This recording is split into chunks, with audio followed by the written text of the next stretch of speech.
कृष्णाय वासुदेवाय हरे परमात्मने प्रणतः क्लेशनाशाय गोविंदाय नमो नमः। सच्चिदानन्दरूपाय विश्वोत्पत्त्यादिहेतवे तापत्रयविनाशाय श्रीकृष्णाय वयं नुमः। यं प्रव्रजन्तमनुपेतमपेतकृत्यं द्वैपायनो विरहकातरया जुहाव पुत्रेति तन्मयतया तर्वो विनेदोस्तं सर्वभूतहृदयं मुनिमानतोऽस्मि। निगमकल्पतरोर्गलितं फलं शुकमुखादिमितद्रवसंयुतं पिबत भागवतं रसमालयं मुहुरहो रसिका भुवि भावुका। ओम नमो भगवते वासुदेवाय। ओम श्री परमात्मने नमः। मैं ममता शास्त्री सभी भक्तगणों का हार्दिक अभिनंदन करती हूँ। श्रीमद् भागवत महापुराण के 10वें स्कंध में उत्तरार्ध में 63तमोध्याय बड़ा ही सुंदर प्रसंग है। भगवान श्री कृष्ण के साथ बानासुर का युद्ध वर्णन किया गया है। श्री शुकवाच अपश्यतां चानिरुद्धं तद्बन्धूनां च भारत चत्वारो वार्षिका मासा व्यतीयुरनुशोचताम्। श्री सुखदेव जी कहते हैं, परीक्षित, बरसात के 4 महीने बीत गए परंतु अनिरुद्ध जी का कहीं पता न चला। उनके घर के लोग इस घटना से बहुत ही शोकाकुल हो रहे थे। नारदा तद्दुपार्कण्य वार्तां बद्धस्य कर्म च प्रययुः सोनितपुरं वृष्णयः कृष्णदेवताः। एक दिन नारद जी ने आकर अनिरुद्ध का सोनितपुर जाना, वहाँ बानासुर के सैनिकों को हराना और फिर नागपास में बांधा जाना, यह सारा समाचार सुनाया। तब श्री कृष्ण को ही अपना आराध्य देव मानने वाले यदुवंशियों ने सोनितपुर पर चढ़ाई कर दी। प्रद्युम्नो योधानश्च गदः साम्बो अथ सारणः नंदोपनंद भद्राद्या रामकृष्णानुवर्तिनः। अब श्री कृष्ण और बलराम जी के साथ उनके अनुयायी सभी यदुवंशी प्रद्युम्न, सात्यकी, गद, शांब, शारण, नंद, उपनंद और भद्र आदि ने 12 अक्षोहिणी सेना के साथ अक्षोहिणी भीर 12 भी समेता सर्वतो दिशम रुरोधोरबान नगरम समन्तात सात्वर्सभाः। 12 अक्षोहिणी सेना के साथ व्यूह बनाकर चारों ओर से बानासुर की राजधानी को घेर लिया। भज्यमान पुरोद्यान प्राकाराट्टाल गोपुरम प्रेक्षमाणो रुषाविष्टस्तुल्य सैन्यो विनिर्ययो। जब बानासुर ने देखा कि यदुवंशियों की सेना नगर के उद्यान, परकोटों, बुर्जों और सिंह द्वारों को तोड़ फोड़ रही है, तब उसे बड़ा क्रोध आया और वह भी 12 अक्षोहिणी सेना लेकर नगर से निकल पड़ा। बाणार्थे भगवान रुद्रः सौसुते प्रमथेर्वृतः आरुह्य नंदे वृषभम युयुधे रामकृष्णयोः। बानासुर की ओर से साक्षात भगवान शंकर वृषभराज नंदी पर सवार होकर अपने पुत्र कार्तिकेय और गणों के साथ रणभूमि में पधारे और उन्होंने भगवान श्री कृष्ण तथा बलराम जी से युद्ध किया। आसीत सोतो मूलम युद्धमद्भुतं रोहहर्षणं कृष्ण शंकरयो राजन प्रद्युम्न गुह्ययोरपि। परीक्षित, वह युद्ध इतना अद्भुत और घमासान हुआ कि उसे देखकर रोंगटे खड़े हो जाते थे। भगवान श्री कृष्ण से शंकर जी का और प्रद्युम्न से स्वामी कार्तिक का युद्ध हुआ। कुंभांडकूपकर्णाभ्याम बलेन सह संयुगः सांबस्य बाणपुत्रेण बाणेन सह सात्यकेः। अब बलराम जी से कुंभांड और कूपकर्ण का युद्ध हुआ। बानासुर के पुत्र के साथ सांब और स्वयं बानासुर के साथ सात्यकी भिड़ गए। ब्रह्मादय सुराधीशा मुनिया सिद्धचारणा गंधर्वाप्सरसो यक्षा विमानेर्दष्टुमागमन। ब्रह्मा आदि बड़े बड़े देवता, ऋषि, मुनि, सिद्धचारण, गंधर्व, अप्सराएं और यक्ष विमानों पर चढ़ चढ़ कर युद्ध देखने के लिए आ पहुँचे। शंकरानुचरान् छोड़ीर्भूत प्रमथ गुह्यकान् डाकिनीर्यातुधानाश्च बेतालान् स्वविनायकान्। भगवान श्री कृष्ण ने अपने सांग्र धनुष के तीखी नोक वाले बाणों से शंकर जी के अनुचरों प्रेत मात्र पिशाचांश कुष्मांडान ब्रह्मराक्षसगान द्रावयामास तीक्ष्णाग्रे सरे सांग्र धनुष्च्युते। सांग्र धनुष के तीखी नोक वाले बाणों से शंकर जी के अनुचरों भूत, प्रेत, प्रमथ, गुह्यक, ढाकिनी, यातुधान, बेताल, विनायक, प्रेतगण, मातृगण, पिशाच, कुष्मांड और ब्रह्म राक्षसों को मार मार कर खदेड़ दिया। प्रथम विधानानि प्रायुक्त पिनाक्यस्त्राणि सांग्रिने प्रयतस्त्रेः समयामास सांग्रपाणिर्विस्मितः। पिनाक पानी शंकर जी ने भगवान श्री कृष्ण पर भांति भांति के अगणित अस्त्र शस्त्रों का प्रयोग किया, परंतु भगवान श्री कृष्ण ने बिना किसी प्रकार के विस्मय के उन्हें विरोधी शस्त्रास्त्रों से शांत कर दिया। ब्रह्मास्त्रस्य च ब्रह्मास्त्रम वायव्यस्य च पार्वतम आग्नेयस्य च पार्जन्यम नैजम पाशुपतस्य च। भगवान श्री कृष्ण ने ब्रह्मास्त्र की शांति के लिए ब्रह्मास्त्र का, वायव्यास्त्र के लिए पार्वतास्त्र का, आग्नेयास्त्र के लिए पर्जन्यास्त्र का और पाशुपतास्त्र अस्त्र के लिए नारायण अस्त्र का प्रयोग किया। मोहित्वा तु गिरिशं जिह्रणास्त्रेण जिह्रितं बाणस्य च प्रेतनां शौरिर्जघानासिगदे शुभिः।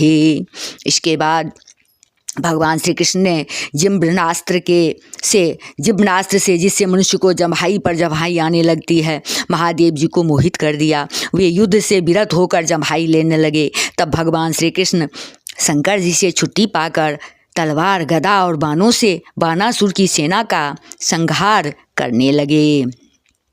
स्कंदः प्रद्युम्न बाणो घेरद्यमानः समन्ततः असृग विमुञ्च गात्रेभ्यः शिखिना पाक्रमद्रणात्।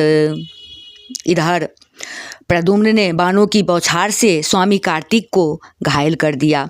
उनके अंग अंग से रक्त की धारा बह चली। वे रणभूमि छोड़कर अपने वाहन मयूर द्वारा भाग निकले। कुंभांडः कूपकर्णश्च पेततोर्मुसलार्दितो दोद्रोवुस्तदनीकानि हतनाथानि सर्वतः। बलराम जी ने अपने मूसल की चोट से कुंभांड और कूपकर्ण को घायल कर दिया। वे रणभूमि में गिर पड़े। इस प्रकार अपने सेनापतियों को हताहत देखकर बाणासुर की सारी सेना तितर बितर हो गई। विसर्यमाणं स्वबलं दृष्ट्वा बाणोऽत्यमर्शनः कृष्णमभ्यद्रवत् संख्ये रतिः त्वेव सात्यकिम्। जब रथ पर सवार बाणासुर ने देखा कि श्री कृष्ण आदि के प्रहार से हमारी सेना तितर बितर और तहस नहस हो रही है, तब उसे बड़ा क्रोध आया। उसने चिढ़कर सात्यकी को छोड़ दिया और वह भगवान श्री कृष्ण पर आक्रमण करने के लिए दौड़ पड़ा। धनुष्याग्रस्य युगपद बाणः पंचशतानि वे एकैकस्मेक्षरो द्वौ द्वौ अस्कंदधे संदधे रन दुर्मदः।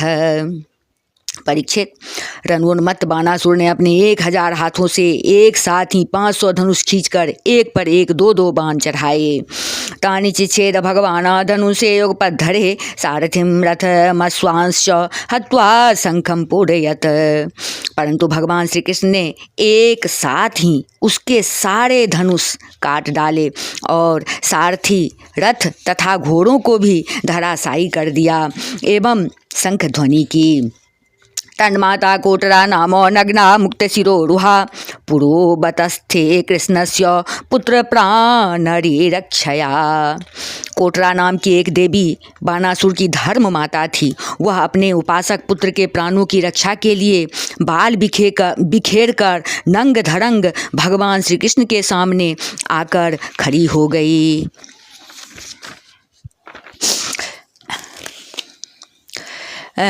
ततस्तेर्यंग मुखो नग्ना मणिरीक्षन् गदाग्रजः बाणस्य तावत् विरथश्छिन्न धनवा विशतपुरम। भगवान श्री कृष्ण ने इसलिए कि कहीं उस पर दृष्टि न पड़ जाए अपना मुंह फेर लिया और वे दूसरी ओर देखने लगे। तब तक बानासुर धनुष कट जाने और रथीन हो जाने के कारण अपने नगर में चला गया। विद्राविते भूतगणे ज्वरस्तु त्रिशिरास्त्रिपात अभ्यधावत दासारह दहनीव दिशो दश। इधर जब भगवान शंकर के भूतगण इधर उधर भाग गए तब उनका छोड़ा हुआ 3 सिर और 3 पैर वाला ज्वर 10 दिशाओं को जलाता हुआ सा भगवान श्री कृष्ण की ओर दौड़ा। अधनारायणो देवस्तं दृष्ट्वा व्यसृजज्वरं माहेश्वरो वैष्णवश्च युधाते ज्वरा बुभो। भगवान श्री कृष्ण ने उसे अपनी ओर आते देखकर उसका मुकाबला करने के लिए अपना ज्वर छोड़ा। अब वैष्णव और माहेश्वर दोनों ज्वर आपस में लड़ने लगे। माहेश्वरः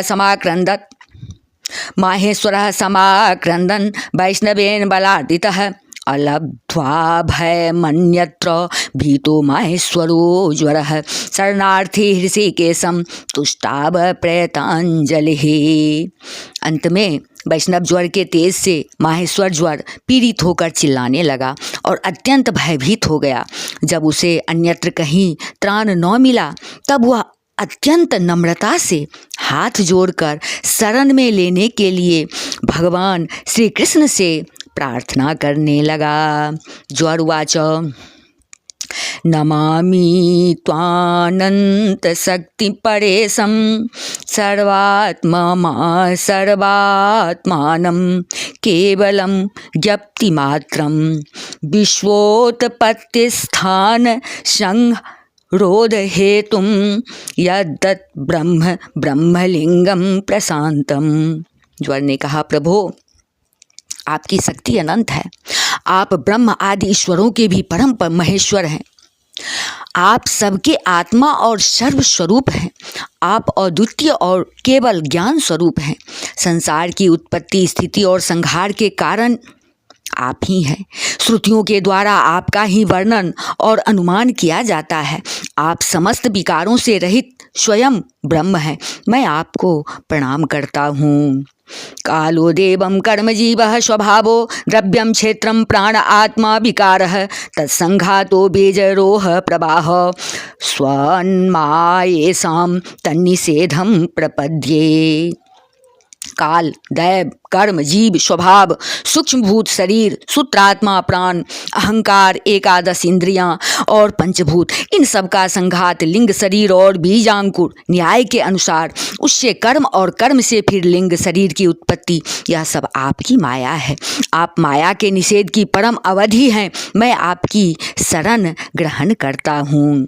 नाना भावेर लीलये वोपपन्नेर देवान साधुं लोक सेतुन बिभर्षे हंस्यो न मार्गान हिंसया वर्तमानान जन्मे तत्ते भारहाराय भूमे। प्रभु आप अपनी लीला से ही अनेकों रूप धारण कर लेते हैं और देवता, साधु तथा लोक मर्यादाओं का पालन पोषण करते हैं। साथ ही उन मार्गगामी और हिंसक असुरों का संहार भी करते हैं। आपका यह अवतार पृथ्वी का भार उतारने के लिए ही हुआ है। तब तो हम ते तेजसा दुःसहेन शान्तोग्रेनात्योल्बनेन ज्वरेन तावतापो देहिनां तेंघ्रिमूलं नो शेबेरन यावदासानुबद्धाः। प्रभु आपके शांत उग्र और अत्यंत भयानक दूसरा तेज ज्वर से मैं अत्यंत संतप्त हो रहा हूँ। भगवान, देहधारी जीवों को तभी तक ताप संताप रहता है जब तक वे आशा के फंदों में फंसे रहने के कारण आपके चरण कमलों की शरण नहीं ग्रहण करता। श्री भगवान वाच त्रिशिरस्ते प्रसन्नोऽस्मि व्येतु ते मज्वरात् भयं यो नो स्मरति संवादम तस्य त्वन्न भवेद् भयम। भगवान श्री कृष्ण ने कहा, त्रिशिरा, मैं तुम पर प्रसन्न हूँ। अब तुम मेरे ज्वर से निर्भय हो जाओ। संसार में जो कोई हम दोनों के संवाद का स्मरण करेगा उसे तुमसे कोई भय न रहेगा। इत्युक्तो अच्युत मानम्य गतो माहेश्वरो ज्वरः बाणस्तु रथमारूढ़ः प्रागाद्यो तस्य जनार्दनम। भगवान श्री कृष्ण के इस प्रकार कहने पर माहेश्वर ज्वर उन्हें प्रणाम करके चला गया। तब तक बाणासुर रथ पर सवार होकर भगवान श्री कृष्ण से युद्ध करने के लिए फिर आ पहुंचा। ततो बाहुसहस्रेण नानायुधधरो शुरः मुमोच परम क्रुद्धो बाणाश्चक्रायुधे नृप। परीक्षित, बाणासुर ने अपने 1000 हाथों में तरह तरह के हथियार ले रखे थे। अब वह अत्यंत क्रोध में भरकर चक्रपाणी भगवान पर बाणों की वर्षा करने लगा। तस्यास्यतो अस्त्राण्यं स क्रेन चक्रेण छुरनेमिना चिक्षेद भगवान बाहुन शाखा वनस्पते। जब भगवान श्री कृष्ण ने देखा कि बाणासुर ने तो बाणों की झड़ी लगा दी है, तब वे छुरे के समान तीखी धार वाले चक्र से उसकी भुजाएं काटने लगे, मानो कोई किसी वृक्ष की छोटी छोटी डालियां काट रहा हो। बाहुसोच्छेद्यमानेषु बाणस्य भगवान भवः भक्तानुकंप्योपव्रज्य चक्रायुधम भासत। जब भक्तवत्सल भगवान शंकर ने देखा कि बाणासुर की भुजाएं कट रही है, तब वे चक्रधारी भगवान श्री कृष्ण के पास आए और स्तुति करने लगे। श्री रुद्रवाच त्वं हि ब्रह्म परम ज्योतिर्गूढ़ं ब्रह्मणि वाङ्मये यं पश्यन्त्यमलात्मानो आकाशमिव केवलम। भगवान शंकर ने कहा, प्रभु, आप वेद मंत्रों में तात्पर्य रूप से छिपे हुए परम ज्योति स्वरूप पर ब्रह्म हैं। शुद्ध हृदय महात्मागण आपके आकाश के समान सर्वव्यापक और निर्विकार स्वरूप का साक्षात्कार करते हैं। नाभिर्नभो अग्निर्मुखम्बुरेतो द्योषैर्समासा श्रुतिरङ्घ्रिरोर्वे चन्द्रो मनो यस्य दृगार्क आत्मा अहम समुद्रो जठरम भुजेन्द्रः। आकाश आपकी नाभि है, अग्निमुख है और जल वीर्य, स्वर्ग सिर, दिशाएं कान और पृथ्वी चरण है। चंद्रमा मन, सूर्य नेत्र और मैं शिव आपका अहंकार हूँ। समुद्र आपका पेट है और इंद्र भुजा। रोमानि यस्यो सधयोऽम्बुवाः केशाभिरिञ्चोऽधिसना विसर्गः प्रजापतिर्हृदयं यस्य धर्मः स वै भवान् पुरुषो लोककल्पः। धान्यादि औषधियाँ रोम है, मेघ केश है और ब्रह्मा बुद्धि, प्रजापति लिंग है और धर्म हृदय। इस प्रकार समस्त लोक और लोकांतरों के साथ जिसके शरीर की तुलना की जाती है वे परम पुरुष आप ही हैं। तवावतारो अयम कुंठधामन धर्मस्य गोप्त्ये जगतो भवाय वयं च सर्वे भवतानुभाविता विभावयामो भुवनानि सप्त। प्रभु, अखंड ज्योति स्वरूप परमात्मन, आपका यह अवतार धर्म की रक्षा और संसार के अभ्युदय अभिवृद्धि के लिए हुआ है। हम सब भी आपके प्रभाव से ही प्रभावान्वित होकर सातों भुवनों का पालन करते हैं। त्वमेक आद्यः पुरुषो अद्वितीय स्तूर्यः स्वदृग्हेतुरहेतुरीशः प्रतीयसेथापि यथा विकारं स्वमायया सर्वगुण प्रसिद्ध्ये। आप सजातीय विजातीय और स्वगत भेद से रहित हैं, एक और अद्वितीय आदि पुरुष हैं। मायाकृत जागृत, स्वप्न और सुषुप्ति, इन 3 अवस्थाओं में अनुगत और उनसे अतीत तुरीय तत्व भी आप ही हैं। आप किसी दूसरी वस्तु के द्वारा प्रकाशित नहीं होते, स्वयं प्रकाश हैं। आप सबके कारण हैं, परंतु आपका न तो कोई कारण है और न तो आप में कारण पना ही है। भगवान, ऐसा होने पर भी आप तीनों गुणों की विभिन्न विषमताओं को प्रकाशित करने के लिए अपनी माया से देवता, पशु, पक्षी, मनुष्य आदि शरीरों के अनुसार भिन्न भिन्न रूपों में प्रतीत होते हैं। यथैव सूर्यः पिहेतश्छायया स्वया छायां च रूपाणि च संचकास्ते एवं गुणेनापिहितो गुणास्त्वमात्मा प्रदीपो गुणिनश्च भूमन्। प्रभु, जैसे सूर्य अपनी छाया बादलों से ही ढक जाता है और उन बादलों तथा विभिन्न रूपों को प्रकाशित करता है, उसी प्रकार आप तो स्वयं प्रकाश हैं, परंतु गुणों के द्वारा मानो ढक से जाते हैं और समस्त गुणों तथा गुणाभिमानी जीवों को प्रकाशित करते हैं। वास्तव में आप अनंत हैं। यन्माया मोहित धियः पुत्रदार गृहादिषु उन्मंजन्ते निमंजन्ते प्रसक्ता वृजिनार्णवे। भगवान, आपकी माया से मोहित होकर लोग स्त्री, पुत्र, देह, गेह आदि में आसक्त हो जाते हैं और फिर दुख के अपार सागर में डूबते उतरते रहते हैं, डूबने उतरने लगते हैं। देवदत्तमिमं लब्ध्वा नृलोकमजितेन्द्रियः यो नाद्रियेत त्वत्पादो सौ सोच्यो ह्यात्मवंचकः। संसार के मानवों को यह मनुष्य शरीर आपने अत्यंत कृपा करके दिया है। जो पुरुष इसे पाकर भी अपनी इंद्रियों को बस में नहीं करता और आपके चरण कमलों का आश्रय नहीं लेता, उनका सेवन नहीं करता, उसका जीवन अत्यंत शोचनीय है और वह स्वयं अपने आप को धोखा दे रहा है। यस्त्वां सृजते मर्त्य आत्मानं प्रियमीश्वरं विपर्ययेन्द्रियार्थं यार्थं बेसमत्यमृतं त्यजन्। प्रभु, आप समस्त प्राणियों के आत्मा, प्रियतम और ईश्वर हैं। जो मृत्यु का ग्रास मनुष्य आपको छोड़ देता है और अनात्म, दुख रूप एवं तुच्छ विषयों में सुख बुद्धि करके उनके पीछे भटकता है, वह इतना मूर्ख है कि अमृत को छोड़कर विष पी रहा है। अहम ब्रह्मात् विबुधा मुनयश्चामलाशया सर्वात्मना प्रपन्नास्त्वा महात्मानं प्रेष्ठमीश्वरम। मैं ब्रह्मा, सारे देवता और विशुद्ध हृदय वाले ऋषि मुनि सब प्रकार से और सर्वात्म भाव से आपके शरणागत हैं, क्योंकि आप ही हम लोगों के आत्मा, प्रियतम और ईश्वर हैं। तम तम त्वा जगस्थित्योदयांत हेतुं समं प्रशांतं सूर्यदात्मदेवं अनन्यमेकं जगदात्मकेतं भवापवर्गाय भजाम देवम्। आप जगत की उत्पत्ति, स्थिति और प्रलय के कारण हैं। आप सब में शम, परम शांत, सबके सुहृद, आत्मा और इष्ट देव हैं। आप एक अद्वितीय और जगत के आधार तथा अधिष्ठान हैं। हे प्रभु, हम सब संसार से मुक्त होने के लिए आपका भजन करते हैं। अयं ममेष्टो दयितोऽनुवर्ति मया भयं दत्तममुष्य देव सम्पाद्यतां तद् भवतः प्रसादो यथा हि ते दैत्यपतो प्रसादः। देव, यह बानासुर मेरा परम प्रिय कृपा पात्र और सेवक है। मैंने इसे अभय दान दिया है। प्रभु, जिस प्रकार इसके परदादा दैत्यराज प्रहलाद पर आपका कृपा प्रसाद है, वैसा ही कृपा प्रसाद आप इस पर भी करें।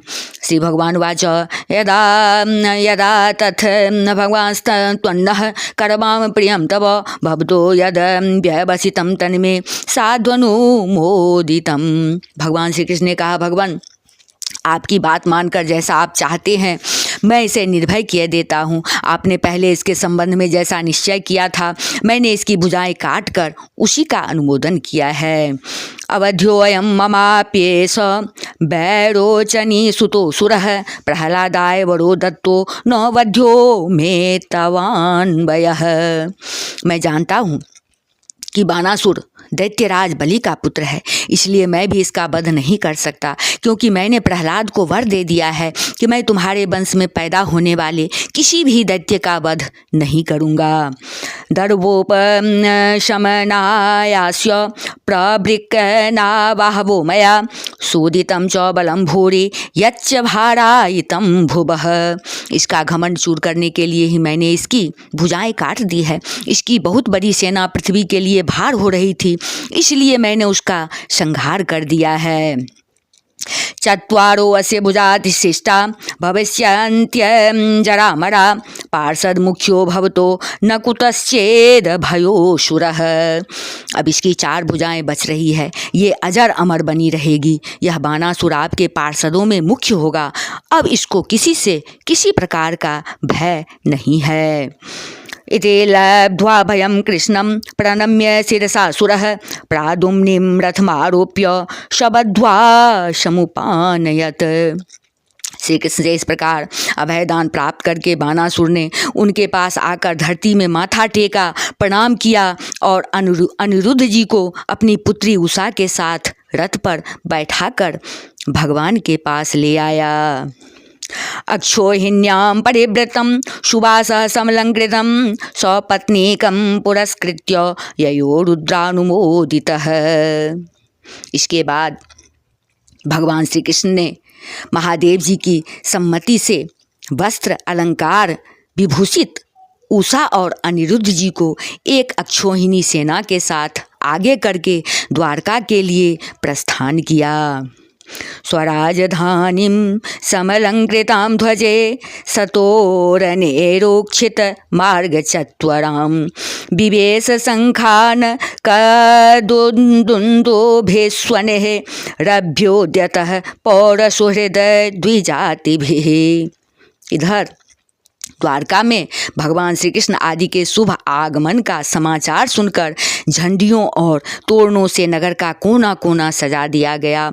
बड़ी बड़ी सड़कों और चौराहों को चंदन मिश्रित जल से सींच दिया गया। नगर के नागरिकों, बंधु बांधवों और ब्राह्मणों ने आगे आकर खूब धूमधाम से भगवान का स्वागत किया। उस समय शंख, नगारों और ढोलों की तुमुल ध्वनि हो रही थी। इस प्रकार भगवान श्री कृष्ण ने अपनी राजधानी में प्रवेश किया। य एवं कृष्ण विजयं शंकरेण च संयुगं समस्मरेत प्रातरुत्थाय न तस्य स्यात् पराजयः। परीक्षित, जो पुरुष श्री शंकर जी के साथ भगवान श्री कृष्ण का युद्ध और उनकी विजय की कथा का प्रातःकाल उठकर स्मरण करता है, उसकी पराजय नहीं होती। इति श्रीमद्भागवते महापुराणे पारमहंस्यां संहितायां 10म् स्कन्धे उत्तरार्धे अनिरुद्धानयनं नाम 63तमोऽध्यायः। बोल वृंदावन बिहारी लाल की जय, राजा रामचंद्र की जय, अम्बा जनगणंदनी की जय, वाष्कार भगवान की जय, बजरंगबली की जय, उमापति महादेव की जय, श्रीमद्भागवत महापुराण की जय। बोलिए सब संतन की जय। जय जय श्री राधे, जय जय श्री राधे श्याम।